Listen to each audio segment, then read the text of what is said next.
Clevatess is the strongest demon king feared by all humans, and his only goal is to wipe out humanity for good. But everything changes the day he finds a human baby and makes a choice that shocks even him. From that moment, Clen hides his power and starts a new life, pretending to be some regular loser, raising the kid right in the middle of the world he once swore to destroy. But how long can a demon king hide his true nature? As the story begins, we see a young girl walking with her father out to the farm. When they finish, he calls her to follow him back home. She wanders around the house, spots a map of Edzi, and notices something odd. Right after the edge of the map, there are only dark spaces. Just their continent, then pure darkness, so she can't help but wonder why. Curious as always, she turns to her dad and asks what's beyond their city, a question even he can't answer. He sees the curiosity in her eyes and wants to give her an answer, but he can't because the truth is that he doesn't know either. So he tells her that every human, just like her, is born wanting to know more. But every time someone tries to enter that darkness, it ends in disaster. He explains that in those dark lands, there are 4 demons. Each one guards the west, east, north, and south of Ethia. Every team that's gone out to see what lies beyond has been wiped out, completely destroyed. She's shocked to hear this and wonders if it's really that dangerous, but still, it doesn't change how she feels. Her father tells her that until the demons are gone, no one can discover what's out there. Every problem should have a solution, but this one seems impossible. Then he explains that only heroes with special treasures have a chance. Only those with these legendary weapons can face the demons, and until the true hero appears, nobody can win. Instead of scaring her, this just makes her more excited. She dreams of being a hero, of fighting back. If she can get the Sword of Haydn, she'll be able to join the fight. When the heroes win, they'll finally see the world beyond the map and uncover what's hiding in those dark places. Years go by, and Alicia grows up. She's no longer a child, she's now one of the chosen heroes. She opens her eyes in the truck that's carrying her to the edge of the city. She grips the chain around her neck and tells her father the time has come, and she's ready to fight for her city. And she's not alone. Other heroes are heading out with her. As the journey continues, the group starts to talk and slowly introduce themselves along the way. There are a few notable figures among them, like Minarch, who carries the Golden Utopia treasure and simply says he doesn't know where he's from. They all look over at Alicia and ask her to introduce herself, clearly surprised to see a woman among their ranks, but Alicia doesn't bother to respond or say a word about herself. The carriage keeps rolling until they reach the edge of the territory, where Stefan, known for wielding the Pegasus treasure, warns the group that they're getting close. Some of the others quietly whisper among themselves that Stefan is actually the strongest one in the whole group, which is why he acts like he is the leader. Suddenly, the carriage comes to a stop, and the driver tells them it can't go any farther. Everyone prepares to get down, but before they'd even set foot on the ground, a sudden attack by demons catches them off guard, and in the chaos, several drivers are killed right away. Stefan yells for everyone to get out and fight back. They all rush out, and Stefan immediately divides the squad into smaller groups. The archers and lancers quickly jump into action, while Stefan tells the rest that he's going to team up with Alicia to take on the remaining enemies. Alicia, carrying the rock-swallowed treasure, joins Stefan in the battle. She's powerful and charismatic, but what stands out most is how sharp and aware she is of everything happening around her, never missing a detail. Then we see that standing on a mountain in front of them is one of the demon lords, who begins speaking about the world being born from chaos. He admits that if the world itself is born of chaos, then he must be as well, and maybe he's right. The fighting gets even more intense as all the heroes leap and push their way through hills and over rocky ground, making their way up to the top of the mountain. Stefan, excited and ready for the challenge, is determined to live up to his reputation as the most intelligent one among them. He tells the group that today is the day they'll be recognized as true heroes, and they have to prove to everyone who chose them that they really are strong enough. Finally, when they reach Luna Mountain, the demon lord steps forward and shows himself. He looks both stunning and terrifying at the same time, with white, fluffy skin and a piercing stare that makes everyone uneasy. This is Clevatess of the Moonlight, the ruler of the far southern end of Ethia. Stefan is momentarily thrown off, and even he admits just how frightening this enemy really is. But despite the fear, this is exactly what they came for. They're here on a mission, they're not alone, and together they're determined to make the legend a reality. But just as Stefan braces himself to attack, Clevatess suddenly launches a strike from a distance, hurling Stefan into the side of the mountain and killing him instantly.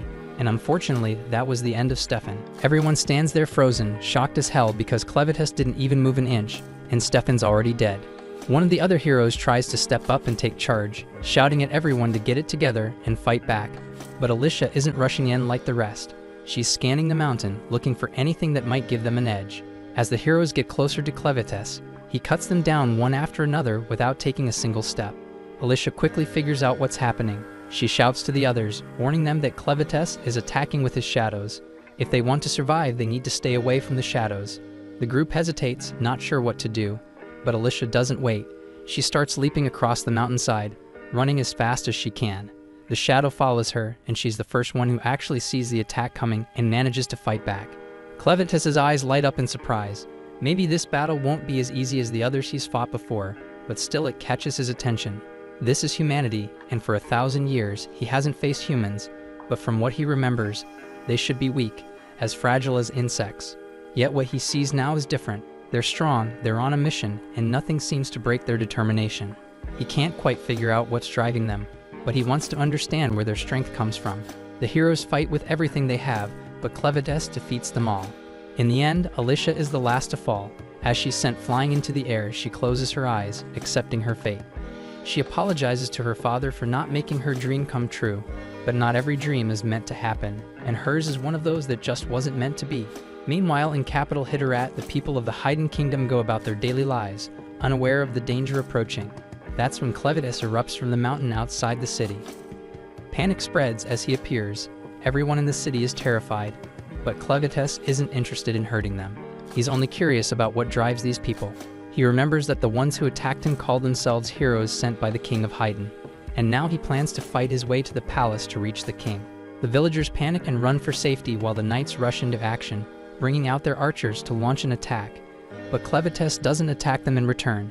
Instead, he soars above the rooftops, heading straight for the palace, determined to discover what lies at the heart of their resolve. The knights strengthen the security at the palace gates and fire a volley of arrows at Clevatess, but none of their shots come close to hitting him. He watches their attacks, unfazed, and quickly realizes they're not as strong as he expected. They're still weak, and nothing they do can harm him. With a single swing of his arm, he smashes the palace wall to the ground. The knights quickly realize the situation is out of their control, so one of them rushes off to warn the king that the Demon King has attacked. The king doesn't seem surprised. For the Demon King to reach the city, there can only be one reason: the heroes have failed.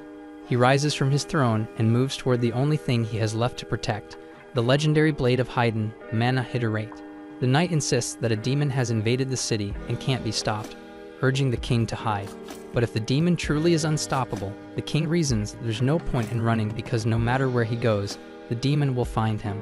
The knights keep fighting, launching fire and arrows at Clevatess, but he knows none of it will make a difference. Still, he remembers how Alicia's sword managed to wound him, even if just a little. It proves that if humans are left unchecked, they can eventually grow stronger and become a threat. He never approached human territory, but now they're after his land, and for him, that's reason enough to fight back. The king approaches the door to defend the sacred blade, but as he opens it, Clevatess appears right in front of him. With one look at the crown and the clothes, Clevatess instantly knows he's facing the king.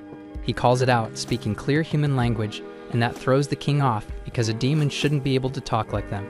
The king is shocked, asking how a damned beast like him can even speak their tongue. But Clevatess just tells him to watch his filthy mouth because he's the only one with the power to save humanity. He has a few questions, and the king's answers will decide if all of humanity survives or gets wiped out.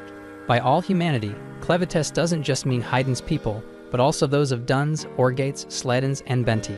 His questions are direct. Who are humans? What defines their character? What is their true motivation? And why do they want to attack the Demon Kingdom? The king refuses to give any answers to a demon and only says that a beast could never understand. Clevatess doesn't bother asking again, and he simply takes off the king's head.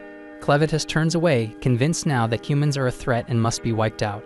He decides that, to destroy all of humanity, he'll need a team by his side, and he's willing to take his time building it. As he walks off, the sound of a crying baby catches his attention. Lying nearby is a mother barely alive, holding her child with the last of her strength. Clevatess comes closer, uninterested at first when he sees it's just a human baby. But then, the mother speaks. She begs him and pleads for him to save her child. He's taken aback and wonders if she even knows who the hell she's asking, because she's begging the very source of her people's suffering. He tells her straight out that he's here to destroy humanity, and if she needs to blame someone for the baby's death, she should blame the child for being born human.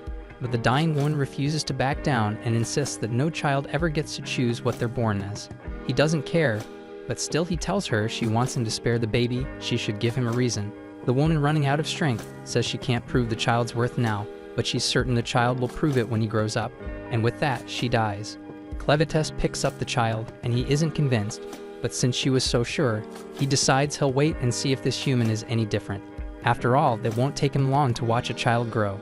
Elsewhere in this massive kingdom, we learn that there are 5 human races living in the world. First are the Duns, the most numerous. Next come the Orgites, known for their bravery and the horns on their heads. Then there are the Slatans, who are mostly introverted and don't interact much with others. After that are the Benti, who look a lot like demonic bandits but have incredible strength. Finally, there are the Hydanians, the oldest and the most mysterious and wisest of all. They have the unique ability to craft weapons from arcanocite, but only the royal family knows the secret technique. Because wisdom is what the Hydanians value most, they've spent years selling their weapons to the Duns. These deals have led to all kinds of adventures and partnerships between the two races, resulting in plenty of mixed bloodlines. Still, pure Hydanians are extremely rare. And outside the massive kingdom, where all these races live, wild dark beasts roam the land. Then we see back in the Luna Mountains, the massive 9-tailed beast Clevatess fends off a pack of smaller monsters that are about to gobble the baby. Terrified and helpless, the baby bursts into tears, and Clevatess is honestly concerned the child won't last long at this rate. He wraps his tails around the baby, trying to figure out how to get this loud enough to calm down. For a moment, he places the tip of his claw on the baby's head, and just like that, the baby falls asleep. Watching over the child, Clevatess thinks to himself that it's only a matter of time before the kid drops a poop bomb. Sure enough, not long after, the baby wakes up, starts wailing, and as expected, makes a mess. Annoyed, Clevatess scoops up the child and heads out to solve the problem. And the best he can come up with is tossing the kid in a damn pit. But it's not as bad as it sounds because it's just a pit full of bugs, harmless ones that actually eat poop. And while the bugs dig into the delicious meal, Clevatess blurts out his ridiculous idea that humans supposedly reach adulthood in just a matter of nights. He thinks back to where he found the baby and realizes he doesn't even know who this kid really is, and he blames his own soft heart for turning back to pick up the child in the first place, but it's too late for regrets.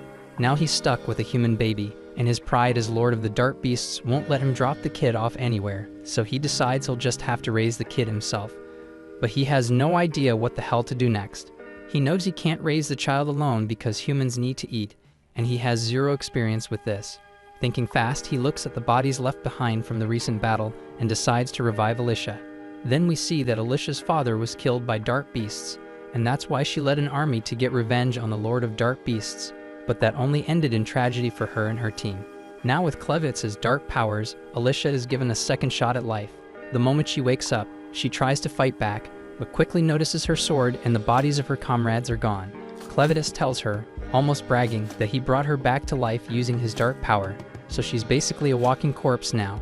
After hearing that, she looks down at herself stunned and horrified. But then she gets more confused about how the hell Clevatess speaks their language so well. But then deep down, she's still a little bit relieved to realize she's the only one left alive. Right then, Clevatess orders Alicia to reveal her fun bags. Shocked, she immediately thinks the Lord of Dark Beasts is making some kind of pervy advances on her, and her mind starts to run wild. But before she can react further, he interrupts her dirty thoughts and explains it's because the baby is hungry. He orders her to ditch the armor and get her melons out now, and because he'd used dark magic to revive her, she's forced to obey, even though she's frustrated and embarrassed. She slowly lifts her top and does what he asked, only to discover that, unsurprisingly, she doesn't have any milk at all. Clevatess is completely taken aback, but Alicia, still annoyed, explains to him that only women who've given birth can produce milk. Embarrassed by the whole situation, she begs him to just end her life, but he ignores her. While they argue, the baby starts crying again, and instead of solving the problem, the two end up arguing about how Clevatess even found the child in the first place. Tired of the pointless conversation, Clevatess orders her to come up with a way to feed the baby. Even though Alicia knows nothing about raising a child, she admits they need a woman who can actually nurse the baby. The next problem is how do they find one, so she tells him they'd have to hire someone, but that requires money, and Clevatess of course is completely broke. But Alicia points out that with all the arcanocite in the cave, they could easily make some cash. While he's thinking this over, Alicia contemplates attacking him, but with no weapon, she has no choice but to stand by. After a quick pause, Clevatess agrees to find a woman who can feed the baby. He's about to leave the cave when Alicia points out the obvious. He can't just walk into town in his current form because he'd terrify everyone he saw. Alicia then offers to take the baby herself, but Clevatess refuses to let the child out of his sight. So instead, he transforms himself into the form of a human boy. While his disguise is pretty convincing, his 9 tails are still swishing behind him. He quickly pulls the tails into a shadow underneath, but one small horn stays on his head. Not noticing the horn, Clevatess is satisfied with his disguise, and Alicia wisely decides not to say a word about it. Before they head out, Clevatess decides they need names. He picks Clen for himself and gives the baby the name Luna. Only then does he bother to ask Alicia what her name is, and she finally tells him. After that, they all head down to a small river nearby. Once there, Alicia takes on the job of bathing the child. In the middle of it, Clen interrupts her constantly, but she keeps going until Luna ends up peeing right in her face. Clen doesn't miss a chance to criticize, acting like the world's most annoying mother-in-law.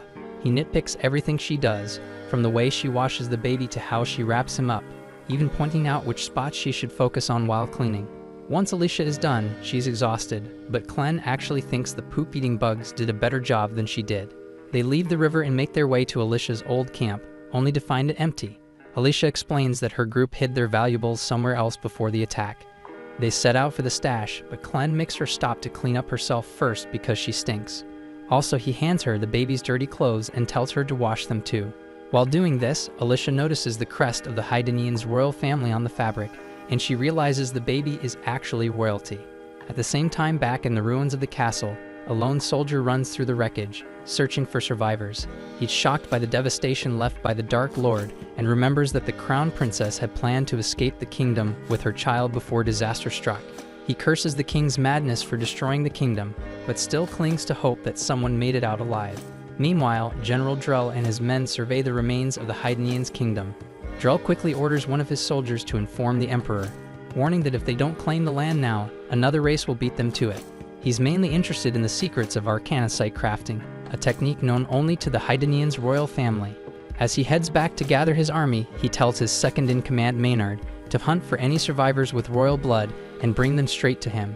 Back with our happy family, we see Alicia confront Clen, holding up the crested cloth and accusing him of kidnapping a child with royal blood. Clen is stunned to hear this because he honestly didn't know. He tells Alicia that someone who looked exactly like the human form he's now using was the one who handed him the child. Alicia doesn't buy his story for a second, but Clen cuts her off and admits he killed the king because the king attacked him first. He warns her that now, plenty of people will be searching for the child, hoping to get the secret of arcanasite crafting. Now that he knows the child is royal, Clen is determined to raise him as a king, planning to control things from behind the scenes. Alicia feels a chill because she's scared by the idea that Clen thinks of Luna as his servant. She suddenly wonders if, by revealing Luna's true identity, she's only made things worse. Clen then interrupts her thoughts, reminding her that they still need to find a woman with milk to feed the baby. As they head out, Alicia tries to reassure herself that humans would never accept Clen, especially with a horn sticking out of his head. But then she remembers that the Orgites have similar horns, which could make it easy for Clen to blend in. Still, Alicia is convinced the humans will eventually figure him out and stop whatever he's planning. At the same time, she realizes just how obsessed Clen is with Luna, and the thought of Luna being harmed or lost terrifies her. So from that moment, Alicia decides she must do everything she can to protect Luna, no matter what, or humanity will vanish. On the road, the group is suddenly attacked by bandits. The first blow lands square on Clen's head. Alicia assumes that ordinary bandits should be no problem for the Lord of Dark Beasts, but to her shock, Clen collapses to the ground, bleeding heavily.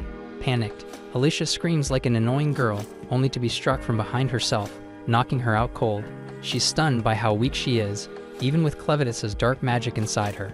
Some time later, Alicia wakes up, momentarily disoriented, as if she's surrounded by her own soldiers on a mission to attack Clevatess. But before she can get comfortable in her daydream, Clen snaps at her to wake up. Reality sets in. They'd both been captured by the bandits, and Clen is grinning about it.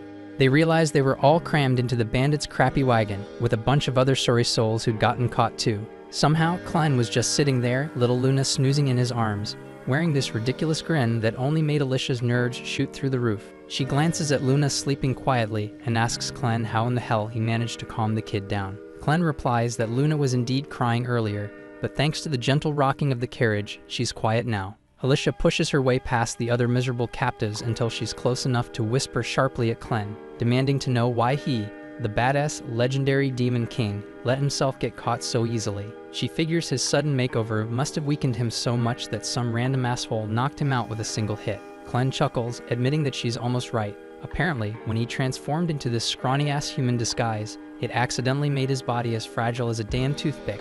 He didn't see that coming, so when someone cheap-shotted him from behind, he went lights out immediately. Basically, his natural defense system is now about as effective as a wet napkin, but luckily he can still power up his defenses if he really needs to. So Alicia wonders why Clen hasn't busted their asses out yet. Clen calmly explains that since he's now undercover as a human, he intends to keep his true badass Demon King powers under wraps until Luna is old enough to inherit the throne. Besides, he actually wants to let things play out so he can learn more about humans, especially why these innocent schmucks got kidnapped in the first place. Alicia stares at him like he's an idiot before bluntly explaining to his clueless brain that they've obviously been captured by bandits, who probably plan to sell their unlucky asses off to slave traders. Anyway, she quickly begs Clen not to judge all humans based on these thieving scumbags, because bandits are literally the bottom of humanity's barrel. Not long after, the carriage pulls up at the bandits' rundown base, and they're immediately split into two groups, men on one side, women and kids on the other.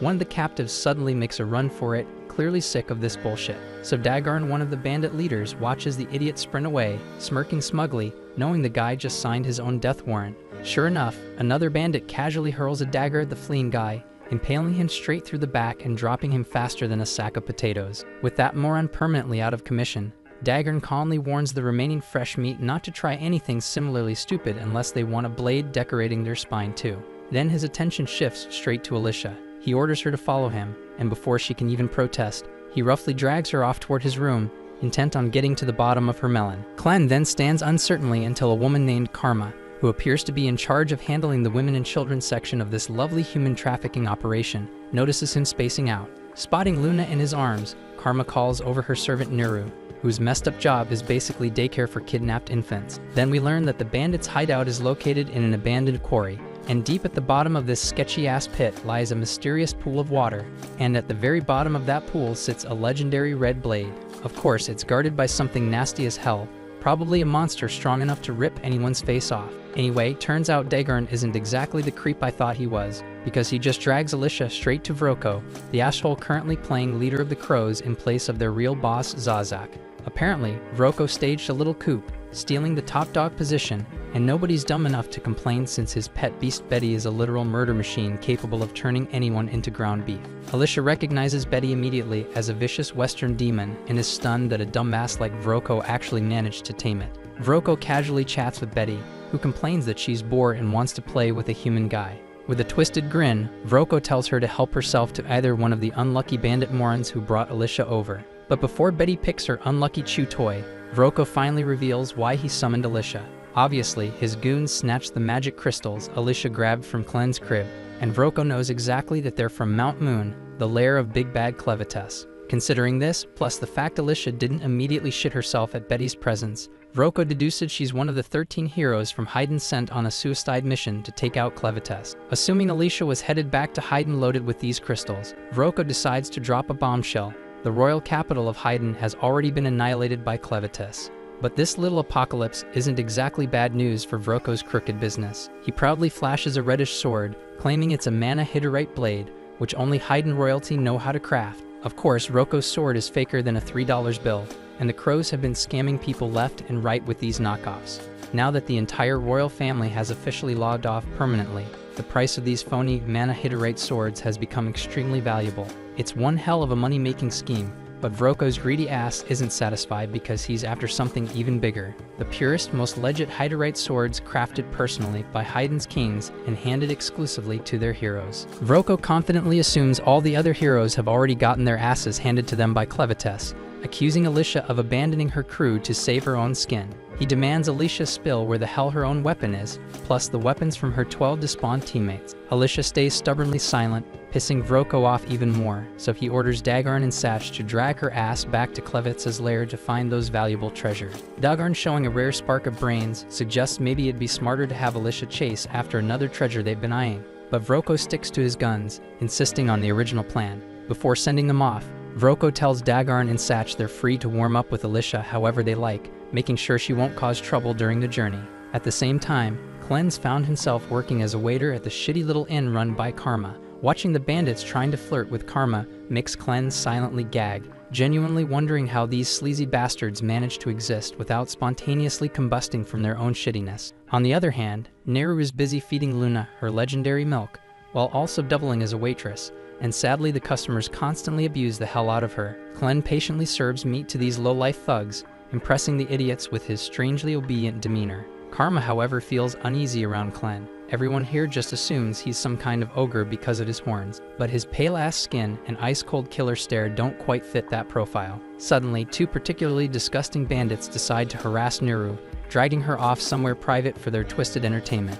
They spend all night torturing her, leaving her bruised and battered, but Neru stays quiet, silently enduring the abuse, and once those scumbags are finally done, she limps quietly back into the inn to feed Luna again like nothing happened. A few moments later, the same two bastards who brutalized Neru suddenly start feeling dizzy and weak as hell. Before they even realize what's happening, they straight up vanish from existence. Turns out Clen was behind their abrupt departure, quietly serving up some ice-cold justice for Neru. When Neru returns to Luna, she finds the kids safely in Clen's arms, totally clueless about what he just did to her tormentors. Her only concern is feeding Luna again, so she takes the baby and carries her gently to a nearby shed to nurse her in peace. Clen quietly follows her inside and sits down beside her, asking Neru to tell him about herself. He's curious if she's actually part of these crow assholes and what exactly their deal is. Neru hesitates for a second, unsure of how to explain, but Clen softly encourages her to continue talking, insisting he's genuinely interested in hearing her story and nothing more. Neru quietly begins to spill her tragic backstory, revealing that she's spent her whole miserable life stuck in this shithole, with no identity beyond being a member of the Crows gang. She never knew her father and only vaguely remembers her mother. As a kid, all she ever saw was her mom's back, and she learned early that her mother was basically just a serf, having caught glimpses of cruel people treating her badly. When she was 12, her mom suddenly disappeared without a trace. Neru never found out whether her mom died or just bolted to escape this hell,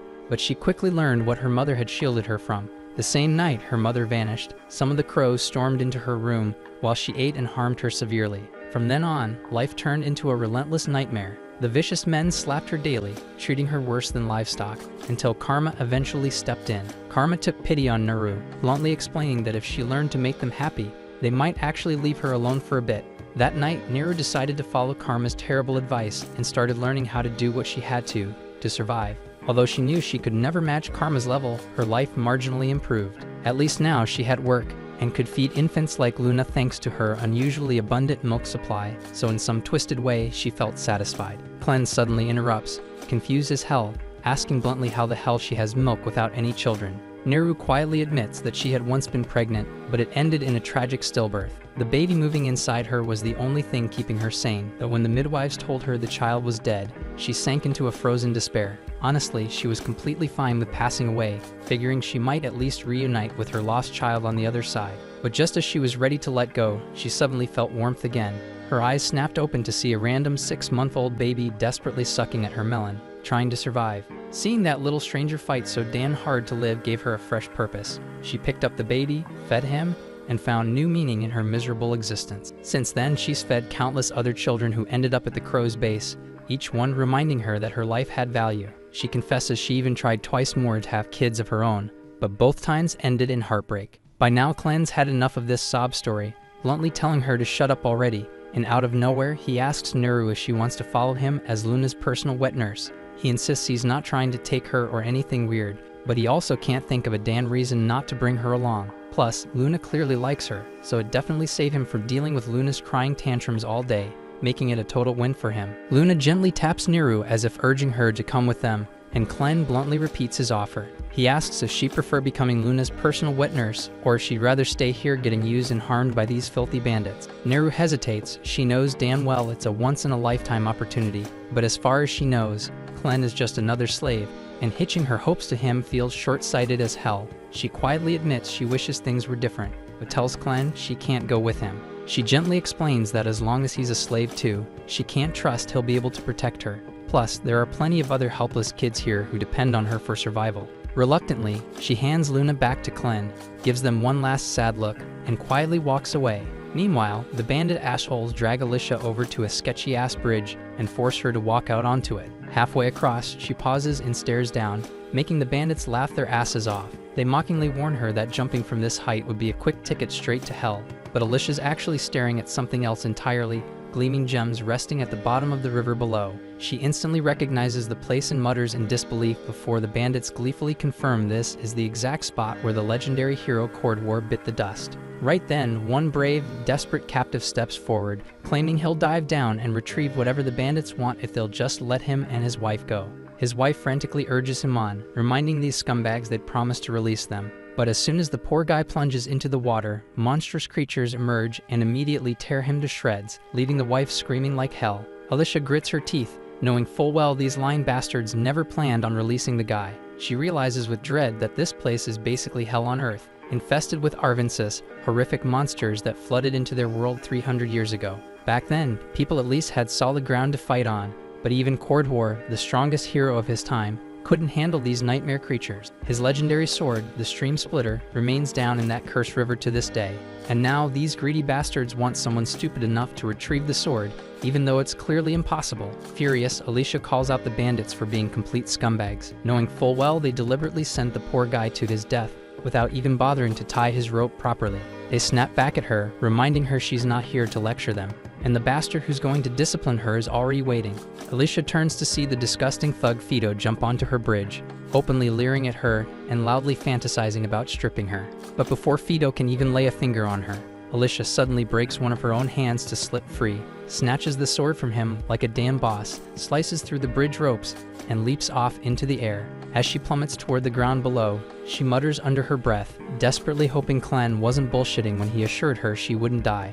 The group then nervously gazes down, terror rapidly overwhelming them as they catch sight of Alicia's unmoving body at the bottom. So it dawns on them instantly, with a chilling sense of despair, that their only clue for recovering the mysterious 13 regalia weapons has just become mincemeat. At the same moment on the ground below, Alicia wakes up, her immortality curse placed by Clevatess bringing her back to consciousness. While she can't die due to the curse, it doesn't grant any regenerative powers, leaving her completely immobilized from the neck down, with absolutely no damn idea how to proceed. Every bone in her body feels shattered, and substantial blood loss makes it impossible for her to move on her own. She knows that remaining undiscovered by the bandits is crucial, so she desperately struggles until her spilled blood begins floating upward, summoning Clen to appear before her. Surprised by Clen's unusually small form, Alicia learns that his current size is due to his manifestation from the blood magic sustaining her immortality. Clen explains that this magical blood is essential to her survival. If she completely bleeds out, she'll truly die. But if Alicia continues proving useful, Clen promises to replenish all of her blood,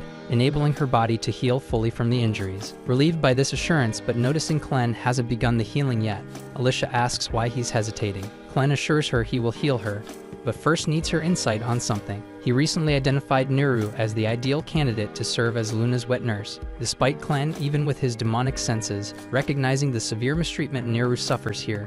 When he offered her a chance at escape to a far better life as Luna's caretaker, she shockingly refused him outright. Clen seeks Alicia's understanding of why Neru rejected such a beneficial proposal. Alicia surmises Neru likely views Clen as powerless, a slave incapable of fulfilling his promises. Bandit groups like theirs never willingly let anyone leave, relentlessly hunting down any escapees. Having grown up in such a harsh environment, Neru probably believes freedom is an impossible dream. Clen asks Alicia if there's any solution to this problem, and Alicia suggests that the simplest option would be eliminating all the bandits in the base. Without anyone left to chase after Neru, she'd be much more inclined to accept Clen's proposal. Alicia points out that with Clen's immense power, wiping out the entire bandit group should be easy, but Clen refuses, concerned about drawing unwanted attention. He can't afford to reveal his absence from the mountain, fearing others might seize the opportunity to attack Clevatess's territory. Instead, Clen insists Alicia should handle it, reasoning it wouldn't be unusual for a hero like her to eliminate a group of bandits during her journey.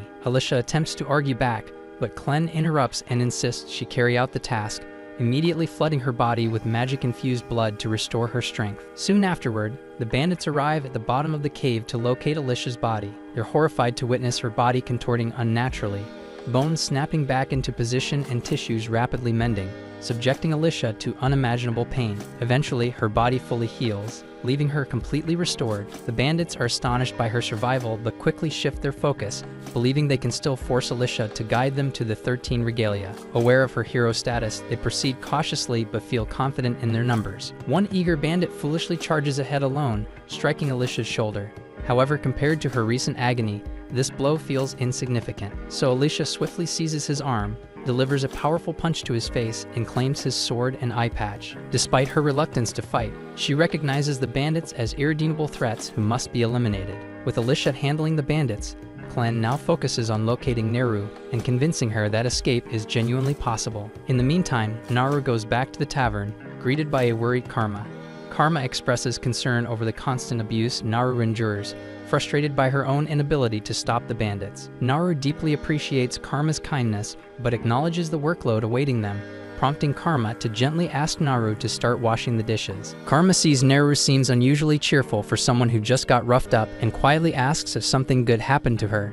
Naru hesitates, not exactly calling it good, but admits it made her feel happy. She curiously asks Karma if she knows anything about the outside world, catching Karma completely off guard, because Naru has never shown interest in that topic before. Karma cautiously questions why Naru would want to know, so Naru shyly explains she was born in this camp and has no idea what it's like out there. But Karma was brought here from outside, meaning she must have some stories to share. Karma quietly acknowledges she does know about the outside world, but admits they aren't pleasant memories. Like most women who ended up here, their homes were either destroyed, or they simply never had homes in the first place, making their past lives something they rarely discuss. Curious and a bit concerned, Karma asks why Naru suddenly cares about the outside, so Naru innocently replies that someone asked if she wanted to leave. Instantly furious, Karma slaps the shit out of her and scolds her harshly for saying something so dangerous out loud, especially with bandits still hanging around the tavern. To these bandits, they're disposable slaves who can be tossed aside whenever they're no longer usable. This is why all the girls had always stuck together and looked out for one another. And if Naru wants to survive here, she can't afford to say such careless things like that. Right at that tense moment, Vroko walks into the tavern, clearly having overheard their conversation, instantly making Karma anxious about what might happen next. Nervously, she tries to act casual, asking Vroko what brings him down here since he rarely visits the tavern. Vroko calmly replies he's heard there's a baby around and came to check on it. Karma quickly nudges Naru, asking her to tell Vroko where Luna is. Naru casually says the baby was in the stables last time she checked, and Vroko announces he'll go take a look himself. However, just as he's about to leave, Vroko suddenly orders Naru to come with him, and Karma's blood immediately runs cold. She can tell by his tone exactly what that means, and it can't possibly be good. Karma desperately tries to speak up for Naru, but since she holds no power here, there's nothing she can actually do. Naru, clueless about what's awaiting her, obediently follows Vroko. Once they're gone, Karma angrily slams her hands on the table, overcome with guilt and frustration. Naru was the only one around who could feed the babies, but Vroko clearly didn't care less.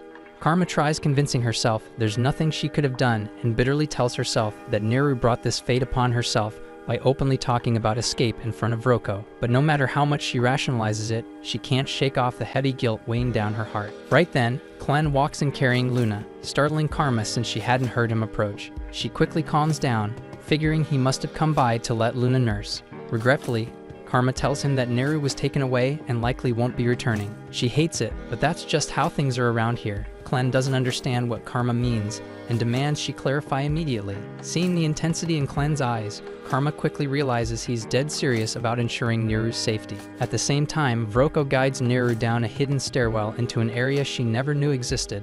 Despite spending her whole life in this camp, Naru is fascinated as Vroko explains that these tunnels were once part of a massive magic ore mine. Magic ores have tons of applications. Even the lamp Vroko carries is powered by magic ores blended with insect oil to create its flame. Before turning into a bandit, Vroko spent a lot of time researching magic ores and how to mix them with different liquids to produce unique effects. And as he casually mentions this, Naru notices skulls scattered on the floor, but Vroko, with a wicked smile, dismissively claims they're merely rat bones, assuring her it's nothing to worry about. Suddenly, Vroko extinguishes the lamp, plunging the tunnel into complete darkness. Naru instantly panics, desperately begging him to turn the light back on. Vroko calmly complies, and when the flame flickers back, Naru is horrified to discover Betty, Vroko's pet monster, towering right behind her, looking so damn hungry. Proudly, Vroko explains his research led him to a special mixture that grants control over demons like Betty. This discovery is precisely why he's now the leader of this ruthless bandit gang. And as the leader, he can't afford to let someone like Naru live after openly expressing her wish to escape. Thus, he's decided that Betty will handle Naru's execution personally. Reality hits Naru hard as fear surges through her, and she frantically tries to escape. So Vroko coldly gives Betty the order, and the monster swiftly begins pursuing Neru. As Neru stumbles and struggles to flee, she bitterly recalls Klen's earlier offer. She deeply regrets rejecting it, knowing that if she'd said yes, things might have ended differently. Right then, Neru notices Klen standing at the far end of the tunnel holding Luna, and her heart breaks as she realizes she'll never be able to care for Luna again. Usually this is exactly when Klen would heroically save her, but unfortunately Neru gets swiftly devoured by Betty, swallowed whole and seemingly gone forever. Luna immediately bursts into tears after witnessing such a horrific sight, but Klen gently comforts her, explaining this is simply how the world works. Magical beasts have to eat too, so blaming Betty is pointless. If anyone is at fault, it's Klen himself for arriving too late. He's genuinely frustrated at losing someone as valuable as Neru, but there's nothing he can do now. Klen then calmly shifts his attention toward Vroko, puzzled at how a proud troll from the western forest could ever serve a weakling fat dwarf with a buck-toothed face like him. Vroko is completely stunned by Klen's audacity to insult him at a time like this. He's also baffled about how Klen even reached this place, but ultimately, it doesn't matter. Angry, he commands Betty to consume Klen as well, but shockingly, Betty refuses to move. Vroko looks up at his usually obedient monster, only to be met with a sight he's never seen before, Betty trembling in pure terror. In fact, she's so frightened that she involuntarily vomits up Neru, who emerges badly burned by stomach acid and missing both an arm and a leg. Despite the horrific injuries and disfigurement, Neru somehow clings to life.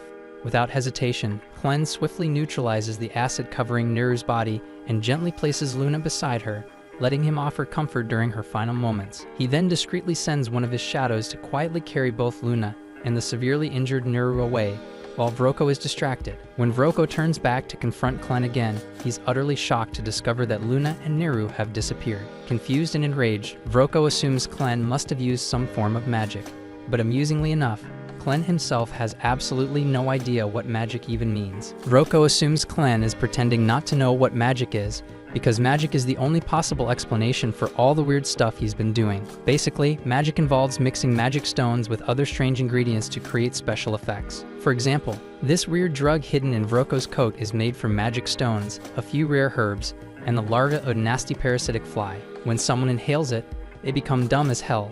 Except for Vroko himself, obviously. That's exactly how he made Betty so obedient in the first place. Without hesitation, Vroko tosses the drug into the fire, causing a vapor to spread quickly through the air. The moment Betty inhales it, her mind goes blank, and she charges straight at Klen in a rage-fueled frenzy. Klen's fragile human body gets smacked around like a ragdoll, since he can't fully access his true power in this form. While he flies through the air, bouncing painfully off the cave walls, the only thing running through his head is how furious he is at Alicia for not warning him about this whole magic thing. Speaking of Alicia, she's currently busy slicing through bandits like they're discount meat, already having dropped 8 of them. Unfortunately, there's still a whole mob left to deal with, and the cheap sword she swiped off the first bandit has already snapped in half. She realizes she'll need a way better weapon if she's going to finish off this entire gang, so she makes a break for the flooded part of the cave. Around 50 angry bandits are still chasing her, and even though she's immortal, exhaustion is a very real problem. If her energy runs out before the bandits do, she's seriously screwed. Alicia finally reaches the flooded area.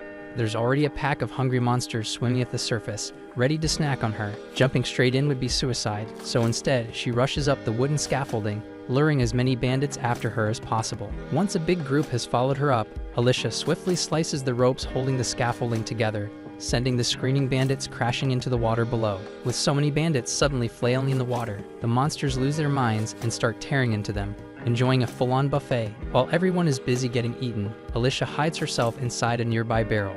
Since suffocating to death isn't a problem for her, she patiently waits as the barrel sinks into the depths, bringing her safely down to the bottom of the lake, exactly where the legendary sword awaits. Thanks for watching. If you enjoyed the recap and are excited for the next episode, make sure to like, subscribe, and hit that notification bell so you don't miss our daily recaps.